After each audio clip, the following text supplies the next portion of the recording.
Olá, seja bem-vindo ao meu canal. Sou o professor Luiz Maggi e hoje nós vamos resolver mais um exercício de cálculo, que é uma equação diferencial. E diz o seguinte: encontre a solução geral da equação, derivada segunda de y, menos 2 vezes a derivada de y, mais 4y igual a zero. Ou seja, uma equação diferencial de segundo grau. Uma equação que tem essa forma, né? Perceba que ela tem a forma de uma equação do tipo a vezes a derivada segunda de y, mais b vezes a derivada primeira de y, mais c vezes y igual a zero. Que nós chamamos de uma equação diferencial de coeficientes constantes. Perceba que o a, b e c são valores fixos, né? 1, menos 2 e 4. São coeficientes constantes, então são equações diferenciais mais simples de resolver.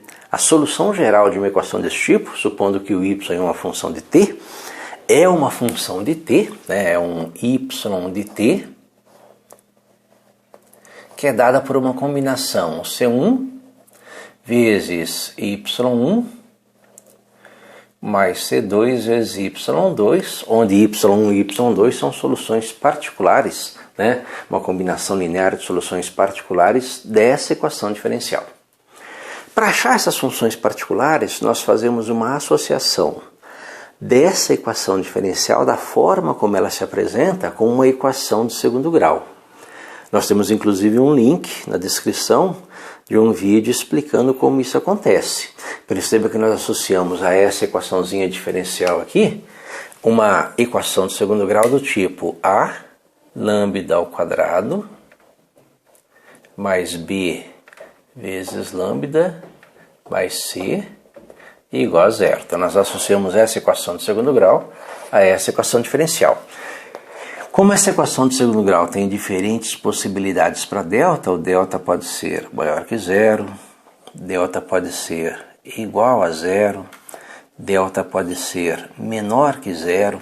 Então nós temos três possibilidades diferentes para essa combinação linear, C1, Y1 mais C2, Y2, que são as seguintes, né? Perceba que a equação de segundo grau em termos de lambda, se o delta for maior que zero, nós vamos ter dois valores diferentes de lambda.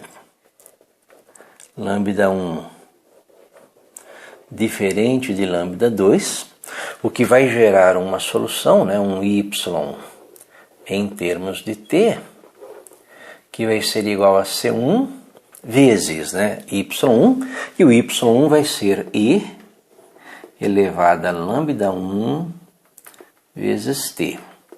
Mais, né, um C2 vezes um Y2, e o Y2 vai ser E elevado a lambda 2 vezes T. Então, essa aí seria o nosso primeiro caso. No segundo caso, nós temos o lambda 1 igual ao lambda 2, né? Ou seja, o delta igual a zero, as duas raízes são iguais, nós temos uma raiz dupla para essa equação de segundo grau, e nesse caso a sua solução geral vai ter esse aspecto, né? Você vai ter um y de t, que vai ser igual a C1, né?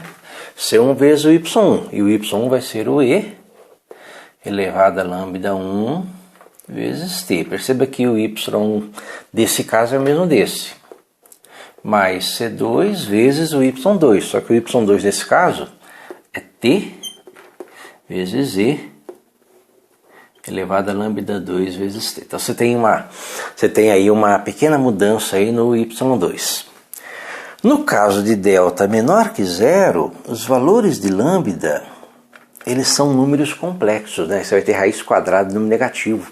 Lembra que pela formulazinha, né, os valores de lambda são menos b, mais ou menos a raiz de delta. Como delta é negativo, você vai ter números complexos aí. E o lambda vai ter esse aspecto. Perceba que o seu lambda vai ser alfa mais ou menos beta i, onde o alfa é a parte real e o beta é a parte imaginária.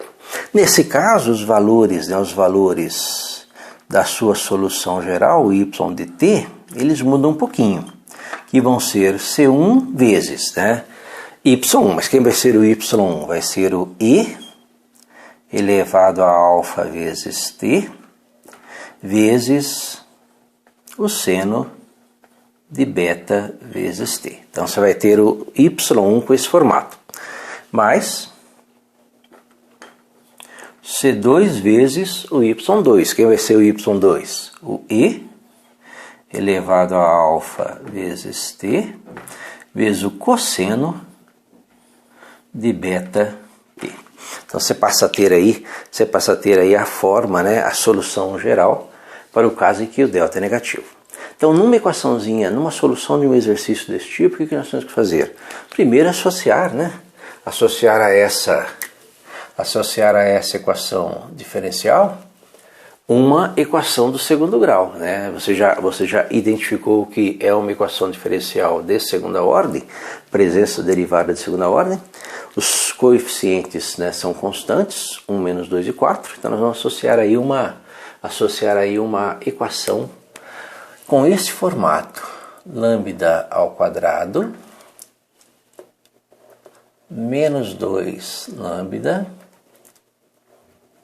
mais 4 igual a zero. Então nós temos aí a nossa equaçãozinha diferencial.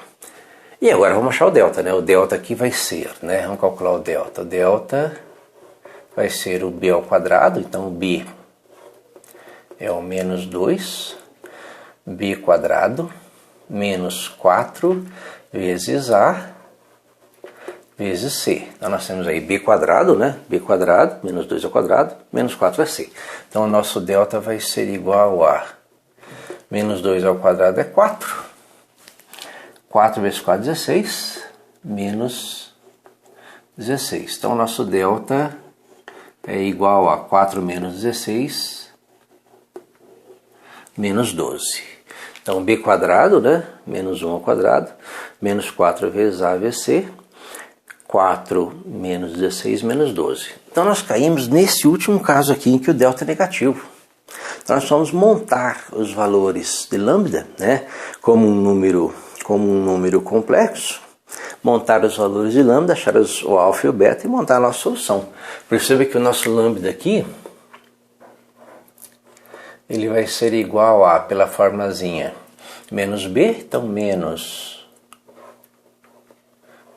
2, mais ou menos a raiz de delta, que é a raiz de menos 12, né?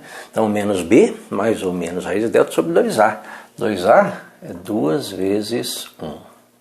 Né? Então lembra, pela formulazinha, nós temos menos b, então menos 2, mais ou menos a raiz de delta, raiz de menos 12, dividido por 2a, 2 vezes 1, 2. Então os valores de lambda eles vão ser iguais a 2 mais ou menos.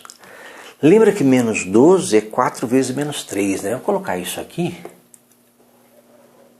Raiz de 4 vezes menos 3, né? 4 vezes menos 3, dividido por 2. Então o nosso lambda ele vai ser igual a 2 mais ou menos, né? Mais ou menos. Lembra que a raiz de 4 é 2, então esse 2 aqui ele sai da nossa, essa raiz de 4 é 2, raiz de um produto é a raiz do primeiro vezes a raiz do segundo, então a raiz de 4 é 2 vezes a raiz de menos 3, certo? Dividido por 2. Então nós vamos ter que o nosso lambda vai ser igual a, simplificando, né? Simplifica a sentença, dividindo tudo por 2, 2 por 2 vai dar 1, mais ou menos a raiz de menos 3. Lembra que menos 3 é 3 vezes menos 1, e a raiz de menos 1 aí, né? Lembra que a raiz de menos 1 é a unidade imaginária. Então a raiz de menos 3 é a raiz de 3 vezes i. E nós temos aí o nosso alfa, né? Lembra que no terceiro caso aqui o alfa é a parte real, então o nosso alfa é 1 e temos o nosso beta é a raiz de 3. Com isso nós podemos montar a solução geral, o y de t, para essa equação, que vai ser C1 vezes i elevado a alfa vezes t, Lembra que o alfa é 1, né? Lembra que o alfa é a nossa parte real aqui, 1. 1 vezes t é o próprio t. Vezes o seno de beta, o beta é raiz de 3, né? Vezes raiz de 3 vezes t. Então, t, seno de t, raiz de 3. Lembra que aqui, ó, é o seno dessa expressão. Mais C2 vezes e elevado a t vezes o cosseno, né, dessa expressão, t raiz de 3. Tá? Essa aqui seria a nossa solução geral. Então seria a solução geral para essa equação diferencial, né, que é um caso, né, o terceiro caso aqui em que o nosso discriminante é negativo, delta menor que zero. Então nós caímos nessa forma de equação. Espero ter entendido a resolução, tenha gostado. Gostou, curta, compartilhe e ajude o canal a crescer. Obrigado.